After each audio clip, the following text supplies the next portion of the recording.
folks, it's Sunday, September 21st, and this is the weekly market analysis video from Craig, the options linebacker. Well, if you go back and replay my comments from last weekend, you'll see that we were sitting right around here in the Dow, and the thing that I didn't care for was the fact that we never retested the July intraday lows or even the closing lows on the Dow, and I just thought that was too big of a target not to pass up, and certainly that happened. With all the bad news and the bailouts and the meltdowns that we had this week, this was a historic week in the market in terms of just the awesome volatility and volume that we saw. So on the Dow, we certainly punched under that, and that's a good undercut, which could lead to some further on positive price action from here.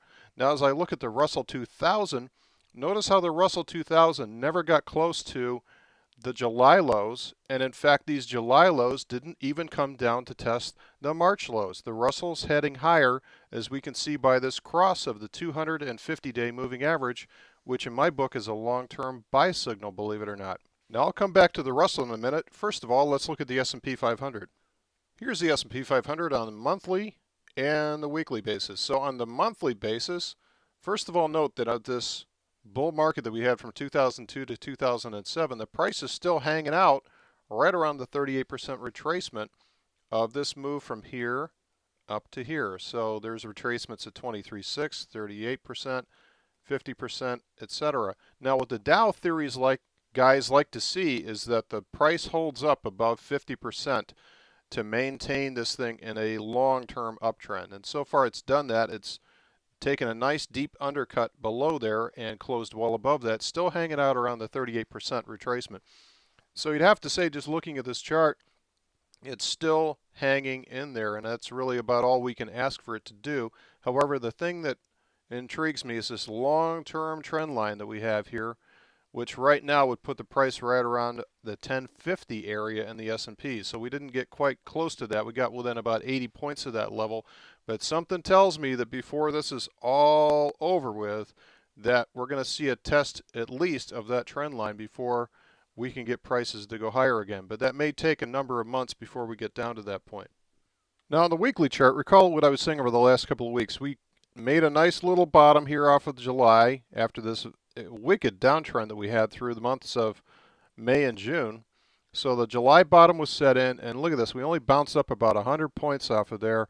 And in my commentary over the last couple of weeks, I was saying that's not very impressive. I just don't think that we're going to get by without seeing a bottom retest, and we certainly did that. We got well below that, and as I talked about last weekend, this was about the 1170 level down at the bottom of this trend line, and we undercut that by 40 points. So we've got ourselves a nice deep test, and that's the sort of test you want to see to at least put in a short-term bottom. So are the charts going higher from here? Well, there's something that the charts need to clean up first, and that's called the gap. Here's my 60-minute chart of the S&P futures, and the futures will trade essentially 24 hours a day, about 5 days a week. So what this means is that there's an instrument out there that's really reflecting the latest known price information. And if the futures move overnight, they're already discounting the news that's already out there. They're not going to wait for the cash market.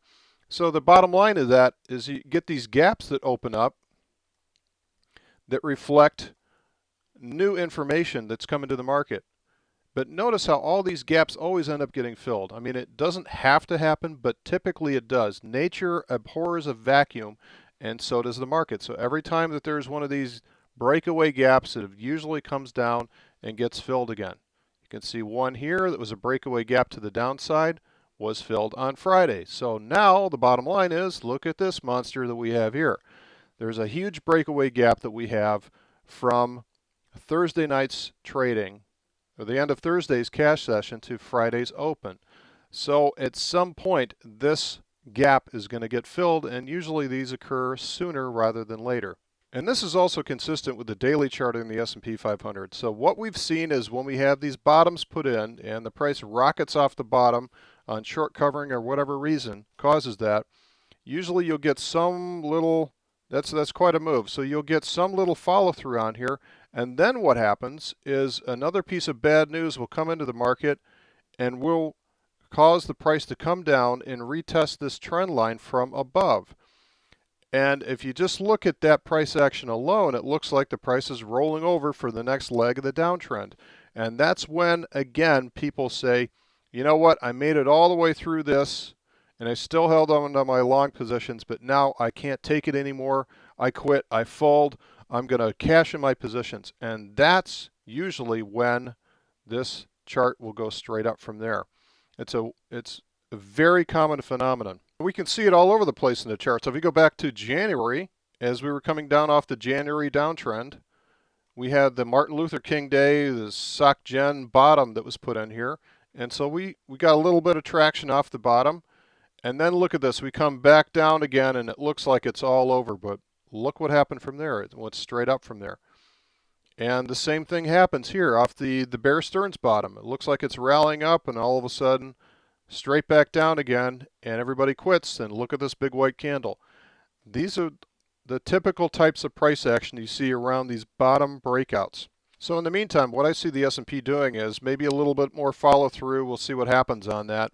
But I expect it to stay above 1200 on a closing basis, and at least in the short term below 1325, which I think is going to be a strong resistance level to punch through. It's not going to be able to make it through there on the first try.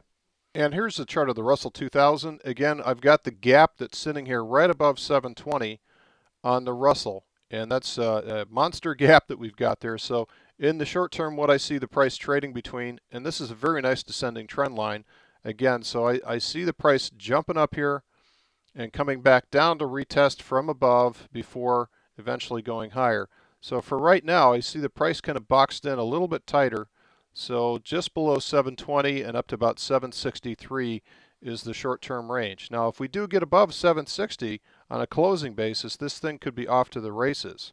Russell has really been the leading index throughout the year to this point. Again, putting in higher lows all the way along here and showing that fund managers are putting their faith into this thing as sort of the growth engine that's going to pull us out of this recessionary period. The other thing to watch too is, again, I talked about this earlier, that moving average cross of the 50 and 200-day moving averages. Go back and test that and see how often that was really a good, early, reliable predictor of a long-term trend change. Now, we do have to be careful with that, because if you go back and look, the price has really just been in a very flat pattern, a very flat range throughout from January all the way through now. I mean, right now, the price is almost exactly where it was the first week in January. And that tends to create these types of patterns in moving averages where they'll cross and uncross and just sort of wind around the current price. So use something more than just this signal here, but this signal is telling me that there's a long-term buy signal in effect. Just a couple of words on position management for October. I've got a bull put spread down here at IWM 62. So really what it's looking for is the price to close and settle above the 62 level, or 620 on the Russell, by October expiration day, which is the 17th of October.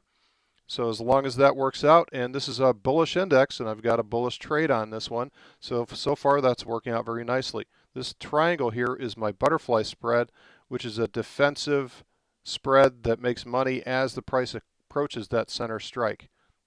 And on the S&P for October, I've got a bearish spread. This is a bear call spread at the SPY 140 strike, or 1400 on the SPX, with a butterfly in front of that. And again, the idea behind this trade is that as long as the price expires on October expiration day on the 17th below the 140 level of the spiders, or 1400 on the S&P, then I get to keep the credit that I originally collected on this trade when I set it up. So in this manner, we bracket the price in, and I've got a bullish trade on my more bullish index. I've got a bearish trade on my more bearish index with the S&P, with overly weighted on the financials. And that's it for this weekend, folks. Hope you tune in tonight to my free webinar. Check it out on the webpage. Otherwise, see you next week. Take care.